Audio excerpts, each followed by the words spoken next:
সম্মানিত দর্শক শ্রোতা, আপনারা সকলেই জানেন যে আসলে গত কালকে থেকে নির্বাচনের তফসিল ঘোষণা হয়েছে।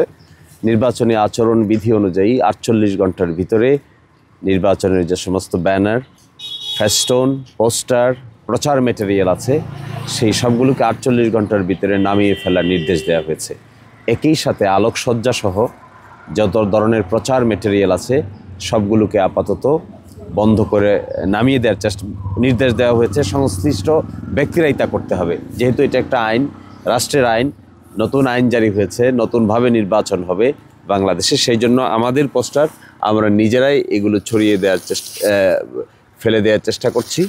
এবং এখানে শুধু এই জায়গায় না, আমরা ২ থানায় যেখানেই আমাদের এই পোস্টার লাগানো হয়েছে, ফেস্টন লাগানো হয়েছে, সেগুলোকে আমরা নিজ দায়িত্বে ছুটিয়ে ফেলছি। তো আমি আশা করব সকলেই রেসপন্সিবল দায়িত্ব পালন করবেন এবং এই পোস্টার, ফেস্টন কিংবা অন্য যে সমস্ত প্রচার ম্যাটেরিয়াল যারা করেছেন তারা এগুলোকে ছুটিয়ে দিবেন। এবং আপাত অর্থে আবার যখন তো নির্বাচনের প্রচারণার সময় আসবে, সরকার কর্তৃক ঘোষিত প্রচারণার সময়, তখন আপনারা এখানে নিজ নিজভাবে এই পোস্টার লাগাতে পারবেন। কিন্তু তার আগে এই পোস্টার এখানে থাকার কোনো আইনগত বাধ্যবাধকতা নেই এবং আমি নিজ থেকেই নিজের পোস্টার সরিয়ে দিচ্ছি। আইনের প্রতি শ্রদ্ধাশীল থাকা উচিত আমাদের সকলকেই, এবং যতক্ষণ আমরা আইনের প্রতি শ্রদ্ধাশীল থাকব না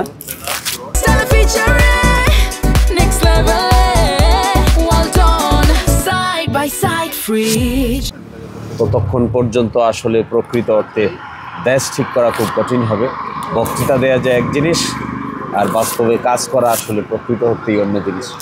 তা আমি এক্সপেক্ট করব সকল প্রার্থীরা আইনের প্রতি শ্রদ্ধা প্রদর্শন করবেন এবং এক ধরনের উদাহরণ বা দৃষ্টান্ত স্থাপন করবেন।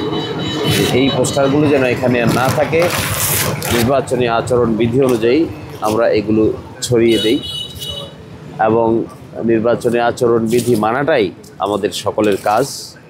আমরা যদি নিজেরাই নির্বাচনী আচরণ মানতে না পারি তাহলে অন্যকে উপদেশ দিয়ে তো খুব বেশি লাভ হবে না। এই জন্য এটা আমি আজকে উদ্বোধন করে গেলাম। আমাদের হাতে যদিও আর ৪৮ ঘন্টা সময় আছে গতকালকে থেকে, তো এই ৪৮ ঘন্টার সময়ের প্রথম দিন যাচ্ছে। তো আমরা চাই আমরা সকলে আইন মানি, আইনের প্রতি শ্রদ্ধাশীল হন। আমরা নিজেরাও তা করতে চাই না, কেউ করুক সেটাও আমরা চাই না। তো এরই ভিত্তিতে আগামী নির্বাচন অনুষ্ঠিত হোক আইন মেনে।